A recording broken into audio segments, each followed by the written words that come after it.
आज का जो हमारा विषय है वो ब्रह्मचर्य से ही संबंधित है।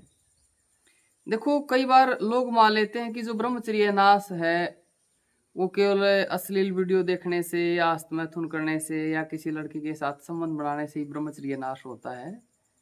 लेकिन ऋषियों ने जो ब्रह्मचर्य के ऊपर लिखा है वो बहुत सूक्ष्मता से लिखा है, बहुत सूक्ष्मता से ब्रह्मचर्य के ऊपर लिखा गया है।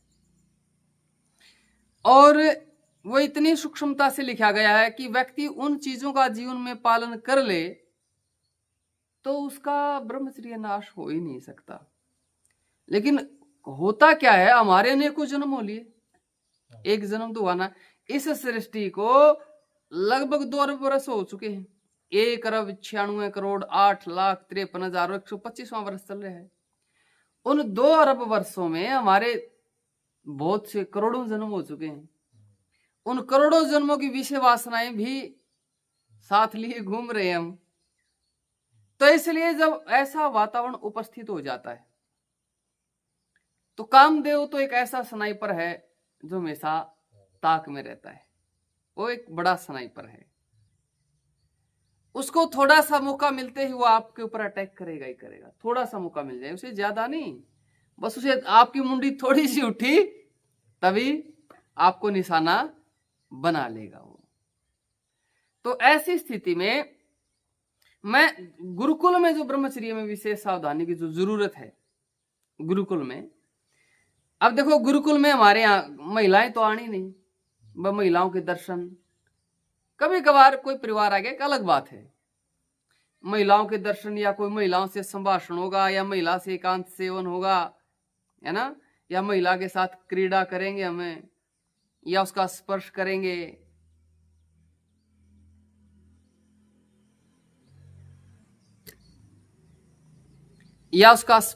ऐसा तो कुछ होना नहीं है।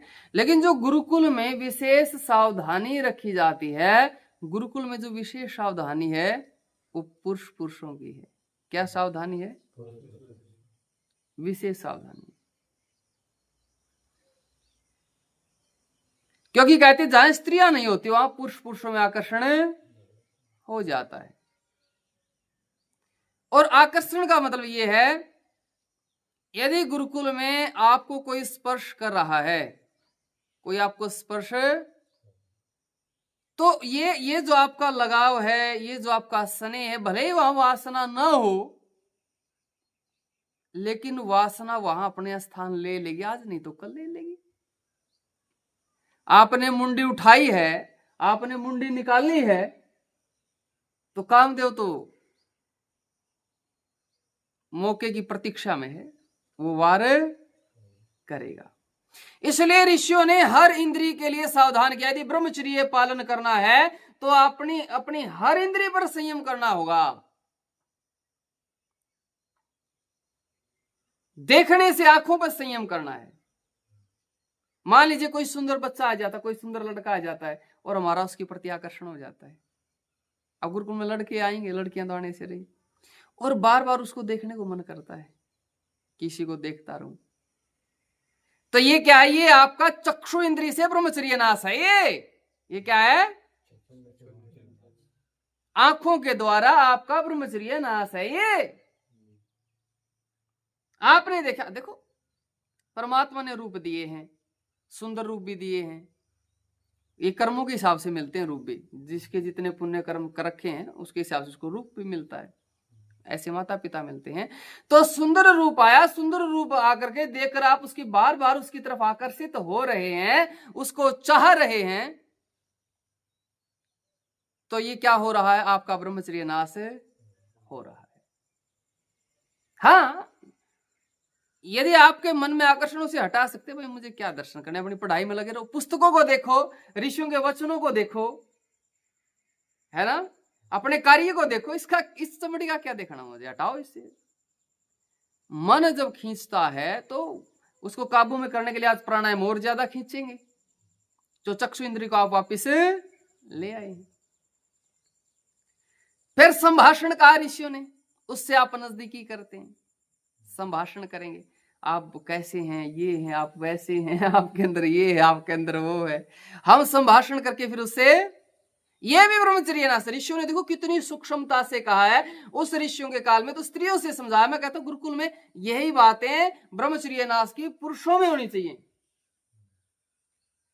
उसके साथ मुझे पता है कि मैं इसके रूप से आकर्षित हूं या इसके गुणों से आकर्षित हूं, इसके ज्यादा संभाषण कराऊं, पता है मुझे,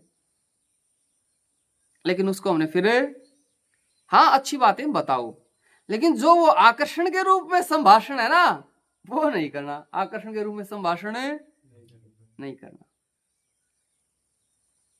एकांत सेवन नहीं करना, एकांत सेवन नहीं करना है। सब कहीं और हैं, दो अंदर बैठे हैं,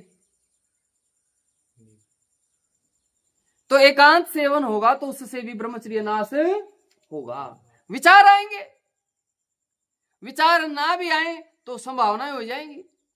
क्योंकि मैं कहता हूं कामदेव तो ताक में रहता है आप परिवार करने के लिए। वो ना थकता है, ना उसे भूख लगती है, ना प्यास लगती है, ना विश्राम करता है, ना सोता है, ना खाता, ना पीता, ना सोच जाता। वो हमेशा आपके ऊपर वार करने की प्रतीक्षा में रहता है। वो हमेशा आपके ऊपर वार करने की प्रतीक्षा में रहता है। तो इसलिए आपको लगे कि मेरा इससे लगाव हो रहा है, मैं इससे संभाषण कर रहा हूं, इससे एकांत चाह रहा हूं, इसके साथ अलग से अकेला घूम रहा हूं, इसके साथ अकेलापन कर रहा हूं, तो वहां पर प्रिय ब्रह्मचारियों सावधान हो जाना है। वहां पर सावधान हो जाना। सावधान हो नहीं जाना है, सावधान कर भी देना है। सावधान है कर भी देना कि भाई आजकल इस गल कुछ ज्यादा रो, कुछ मैटर चल जाएंगे हैं, नु फीलिंग सी लेकर बात करो, अगला भी समझेगा समझ गए ना, अगला भी समझेगा। कुछ मैटर चल जाएंगे, कुछ ज्यादा है हो रहा है, तो ऐसे आपने सावधानी रखनी है। सावधानी केवल विद्यार्थियों से नहीं रखनी होती, सावधानी आचार्य से भी रखनी होती है। सावधानी आचार्य से भी रखनी होती है, क्योंकि आचार्य के तो तुम अंडर हो, आचार्य के तो तुम अधीन हो, उसको तुम मना भी नहीं कर सकते। तुम्हें अलग से बुला लेगा, अलग से तुम्हें बैठा लेगा, अब तुम उसे मना भी नहीं कर सकते। तो सावधानी केवल ब्रह्मचारियों से नहीं, सावधानी आचार्य से भी रखनी है। आचार्य में भी जन्म जन्मांतर की विषय वासनाएं पड़ी हैं। आचार्य को ईश्वर थोड़ा है, ऋषि। तो जब गुरुकुल में एक आचार्य, एक पिता अपने पुत्र को छोड़ने आता है, तो ब्रह्मचर्य के 22 नियमों में महर्षि मनु जी एक नियम लिखते हैं। नियम नंबर है वो 7। 7वें नियम में क्या लिखा कि आचार्य के अधीन धर्माचरण में रहा कर, आचार्य के दिन धर्माचरण में रहा कर, परंतु यदि आचार्य अधर्माचरण कर,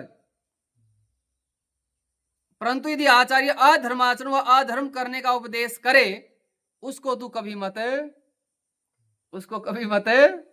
उसको मानना नहीं है, कभी मत मान। मना कर दे स्पष्ट कि नहीं जी।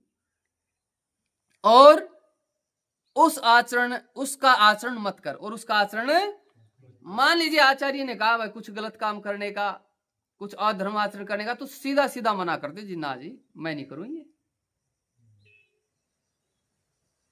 यदि आपने अपने जीवन में श्रेष्ठता की ओर बढ़ना है, तो जीवन में श्रेष्ठता की ओर बढ़ना है तो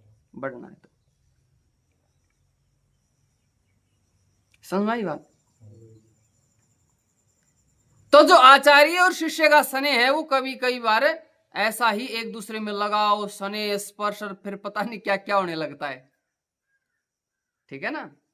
तो इन बातों का आपको विशेष ध्यान रखना है। ध्यान क्या रखना वो सुनो। मान लीजिए आचार्य जी का कभी स्नेह बढ़ गया, लगाओ बढ़ गया, आपको बैठा लिया, आपको स्पर्श कर लिया, स्पर्श करने लग जाओ बेटा ये वो, तो उसको तुरंत कहोगे नहीं आचार्य जी, स्पर्श का तो आपने मना कर रखे, स्पर्श का तो आपने मना कर रखे। ठीक है ना। और फिर वो बात है दूसरे ब्रह्मचारियों को बताओ, कि आज तो आचार्य जी स्पर्श करने की कोशिश कर रहे थे। फिर दूसरे ब्रह्मचारी आकर आचार्य जी आप आज उसने स्पर्श करने की कोशिश कर रहे थे। पूरी जब माटी पिटेगी, जब पूरी माटी पिटेगी यार, इसने तो पूरी फैला दी है, ठीक है ना। पहली बात तो आचार्य ने स्पर्श करने की कोशिश की तो स्वयं को क्या आचार्य स्पर्श नहीं करना है, आपने मना किया है, ठीक है ना। फिर अपने साथियों को बताओ कि आचार्य जी स्पर्श कर रहे थे। फिर साथी आचार्य जी के पास आओ, आचार्य जी आप स्पर्श कर रहे थे क्या? यार ये तो जमा माटी पिट गई बात की में भी नहीं थी, मामला कुछ भी नहीं था और ये फैल गया इतना बेमतलब में, ठीक है ना।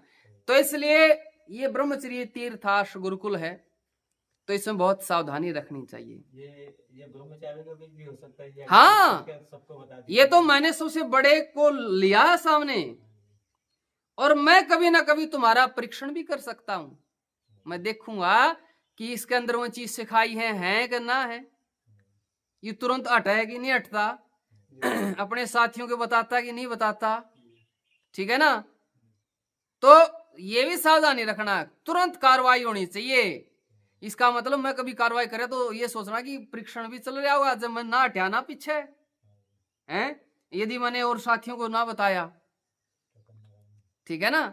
तो आपने इस बात पर विशेष ध्यान, यदि आपने, क्योंकि हमने पता है ना ब्रह्मचर्य में गलतियां हो जाती हैं, ब्रह्मचर्य में गलतियां जन्म जन्मांतर के संस्कार पड़े हैं, कोई आज एक जन्म थोड़ा लिया हमने, आत्मा में जन्म जन्मांतर के संस्कार पड़े हैं। हमसे भी गलतियां हुई हैं, हमसे भी गलतियां होती हैं, लेकिन हम सावधानी बहुत रखते हैं, तुरंत अलर्ट होते भाई तो गड़बड़ होगी पीछे हटो, दंड लो, सुधार करो। तो इसलिए मैं आप सबसे यही चाहता हूं कि आपका ब्रह्मचर्य, हमें मान लीजिए कोई चीजें किसी ने नहीं बताई, हमसे वो चीजें होगी, कम से कम तुम तो वो चीजें सीख लो। अनुभव से ज्ञान लेना अच्छा होता है, ठीक है ना। खुद सारी गलतियां करके नहीं सीखा करते, दूसरे गलती से भी सीख लेना चाहिए, ठीक है ना। बैठ जाओ, कोई नहीं, फिर बाद में देख लेना। तो बात यह भाई, सारे अखंड प्रचंड ब्रह्मचारियों, अखंड प्रचंड ही बनना है, अखंड प्रचंड ही, विश्वास किसी पे नहीं करना, विश्वास चाहे कोई सफेद वस्त्र वाला हो, चाहे कोई लाल वस्त्र वाला हो, चाहे कोई मोटी चोटी वाला हो, चाहे कोई तिलक लगा रहा हो, हैं, चाहे कोई बड़ी बड़ी जटा बधा रहा हो, बड़ी बड़ी दाढ़ी रख रहा हो, पूरा ध्यानी जापी हो, किम में भी हो, ऋषियों ने सीधे सीधे शब्दों में मना किया है और ये कहा है, संप्रजात समाधि तक वाला सावधान रहे, विषय वासनाएं उसे भी खींच सकती हैं, यहां तक का है, ठीक है ना। तो यहां गुरुकुल में आप इन बातों का ध्यान रखना, क्योंकि यहां सुंदर बच्चे भी आते हैं। अब तुमने उरे को और दिखना मिला नहीं, उसका रूप सुंदर दिखा, तुम उसे पे फिदाओगे हैं, उसे बजुगर कोई सुंदर लड़की कॉलेज में ना जाकर लड़के लाइन मारे आ रहे हैं, फिर तुम भी, तू सोचा मैं डब्बी बना ली, सोचा वो उसके नजदीक लगा, वो उसका तम, फिर कदे उसके बेचारे अलग अलग ट्राई मारने लगे, जो मुश्किल फिर मरना ये सौदा चल रहेगा भाई। लेकिन तुमने आपस में अलर्ट करना है, अलर्ट सावधान करना, आपस में ही जब तुम आपस में संभालते रहे तो बच जाओगे। भाई नींद तो नहीं आ रही, नो, उसको समझाओ भाई कुछ मैटर तो नहीं चल रहा, एक आदि उसको मजाक मजाक में, अरे के बात है, बहुत बतलाव इस गल है, नू फीलिंग सी लेकर ना, जो मैं बोलिया नहीं करूं, रही छोड़ दो, ये 2 मिनट का स्वाद है, मतलब लंबी सी खींच का है। तो इसी तरह उससे पूछो, अरे के बात है, बहुत कला कला इसका गल्लरो है कि मैं चक्कर तो नहीं चल रहा है, अगला समझ यारी तो कुछ फीलिंग लेके बतला रहा है, तुरंत टोकनिया होना चाहिए। कामदेव तो भाग जाता है ऐसे, टोकने वाला हो, कामदेव में दम नहीं है, पर वो मौका मिलते वार करता, उसकी बात ये है, दम कुछ नहीं है, एक बार थोड़े से अलर्ट हो जाओ तो भी भाग जाएगा, ठीक है ना। तो हे इस संसार के सर्वश्रेष्ठ युवाओं, आर्यो, ईश्वर भक्तों, राष्ट्र भक्तों, वेदानुयायियों, हम मुट्ठी भर लोग ही हैं जो इस मार्ग पर बढ़ रहे हैं, और मुट्ठी भर लोग ही हम फिर से उस स्थापना की ओर चल रहे हैं कि न मेस्ते नो जनपदे न कद्रियो न मध्यपः एतद् देश प्रसूतस्य काशाद गर्जन है। हम फिर से ऋषियों के वो वचन सार्थक कर सकें कि मेरे इस राष्ट्र में कोई चरित्रहीन पुरुष नहीं है, नारी तो कहां से होंगी। हम राष्ट्र की बात ना कर सके, कम से कम पहले शुरुआत अपने गुरुकुल से करें कि मेरे गुरुकुल में, हमारे गुरुकुल में कोई ऐसा पुरुष नहीं है जिसके चरित्र में दोष हो, और चरित्र की शिक्षा लेनी हो तो आप हमारे गुरुकुल में ब्रह्मचर्य तीर्थ आर्ष गुरुकुल में आइए। ऐसा हम एक छोटी सी चिंगारी पैदा, और ये छोटी सी चिंगारी ही किसी दिन बहुत बड़ी हाँ, और सब विषय वासनाओं को खत्म कर दे, ऐसा हमारा प्रयास है। तो भाई जो ब्रह्मचारी वीडियो देख रहे हैं, हम तो मर्यादा पुरुषोत्तम श्री राम के जय घोष लगते हैं, धर्म संस्थापक श्री कृष्ण के जय घोष लगते हैं, और हमारे श्री कृष्ण मुरली वाले नहीं चक्रधारी हैं, और श्री राम धनुर्धारी हैं, ठीक है ना। तो आप सब ब्रह्मचारियों से भी, भाइयों से मैं निवेदन करता हूं, कई गुरुकुल में पूछते हैं जी गुरुकुल कहाँ, गुरुकुल का मैं तो नहीं बताता कि कहाँ है। पहले आप यदि आना ही चाहते हैं तो कुछ बातें सुन ले। यहाँ एक तो शौचालय की व्यवस्था बाहर है, गड्ढा खोदो और वहां लोग शौचालय जाओ, गुरुकुल में ही बाहर जाना होता है। और यहाँ फोन की अनुमति नहीं आती, फोन जमा हो जाता है। यहाँ आपको पढ़ाया जाता, पढ़ना पड़ता है, यहाँ कार्य होता है। और यदि आप आए तो अपने साथ में एक टॉर्च भी जरूर ले आए, अपनी बेड शीट वगैरह बिछाने की, ओढ़ने का भी ले आए, गद्दा वगैरह तो यहाँ दे देंगे, और कॉपी पेन आदि भी ले आए। आप आना चाहते हैं तो आप एक वीडियो बनाकर टेलीग्राम पर भेजें, अपनी एक वीडियो बनाकर, जैसे एक वीडियो मैं बना रहा हूं ऐसे। उसमें क्या क्या बताना कि आप कहाँ से हैं, क्या करते हैं, आपकी आयु कितनी है, माता पिता क्या करते हैं, भाई बहन कितने हैं, कब आना चाहते हो, कितने दिन के लिए आना चाहते हो, आप क्या कार्य वर्तमान में कर रहे हो या किस कार्य में आप निपुण हो, क्या कार्य आपको आता है। आपको बिजली का कार्य आता है, प्लम्बर का कार्य आता है, आपको कंप्यूटर का कार्य आता है, आपको मोबाइल का कार्य आता है,